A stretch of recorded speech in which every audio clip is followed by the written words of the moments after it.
जय हिंद साथी। दिल्ली की सूचना मिली होगी आपको, एसएससी अभ्यर्थियों को दौड़ा दौड़ा के पीटा गया है और सिर्फ उन्हें नहीं पीटा गया, उनके अध्यापकों को भी पीटा गया है। अध्यापक कौन?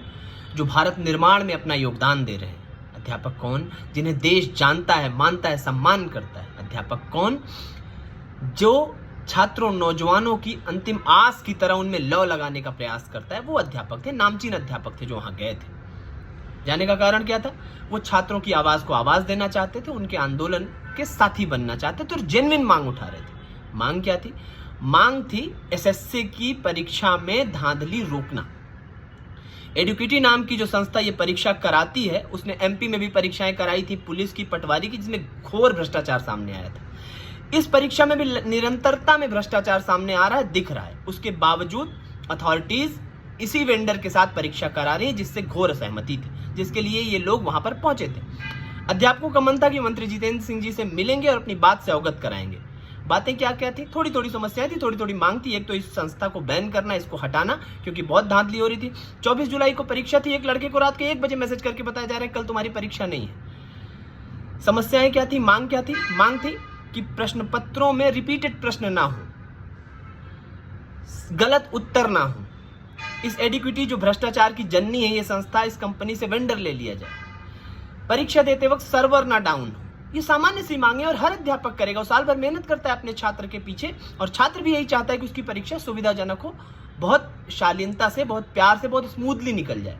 सामान्य सी मांग थी, पर उन पर लाठियां तोड़ी गई, लाठियां बरसाएंगी। एक इंस्पेक्टर ने तो यहां तक कह दिया कि मर्द होते तो वर्दी ना उतारते। एक अध्यापक से पूछा तो अध्यापक ने कहा कि आपको सवालों से डर क्यों लगता है? तो उसने कहा कि वर्दी पहनते तो जानते। अध्यापक ने कहा कि वर्दी पहनी थी, उतार दी। उसने कहा मर्द होते। मर्दानगी का क्या मतलब है? किसी का सर तोड़ देने को तुम मर्दानगी कहते हो? घूस की रोटियों से तुम्हारे घर के चूल्हे जलते होंगे, किसी अध्यापक के घर में घूस की रोटियां नहीं पकती हैं। और आज उसी अध्यापक जैसे किसी ने तुम्हारे सर पर हाथ फेरा होगा तो आज तुम्हारे कांधे पर सितारे चमक रहे हैं, अशोक का लाड तुम्हारी टोपी में है। और इन्हीं आंदोलनों को, जिन्हें तुम अपने बूटों से, अपने लाठियों से कुचल देने को मर्दानगी कहते हो, यही आंदोलन न रहे होते, इन्हीं जैसे लोग न लड़े होते 1947 में, 1857 से 1947 तक, तो तुम्हारी जगह कोई अंग्रेज बैठा होता और तुम अपने बाप के हल पर मूठ लगाकर खेत जोत रहे होते, पीठ पे कोड़े खा रहे होते, जिस आंदोलन को तुम इतनी हे दृष्टि से देखते हो। यही छात्रों जैसे हुंकार के लोग खड़े हुए थे जो अंग्रेज भागे थे। आज तुम्हारी जगह कोई अंग्रेज बैठा होता। तुम मर्दानगी सिखा रहे हो। मर्दानगी उस अध्यापक में है जो निहत्ते खड़े होकर अपने हजारों लाखों छात्रों की आवाज से आवाज मिलाने गया है, सर तुड़वा के भी अपने मुद्दे से पीछे नहीं हटा है। तुम उसे मर्दानगी सिखाओगे? ये लानत है, शर्मनाक है। और इस लाठीचार्ज का हर नौजवान को, हर छात्र को विरोध करना चाहिए। खत लिखो एक हुक्मरान को और लिखो कि लानत है, लानत है, लानत है।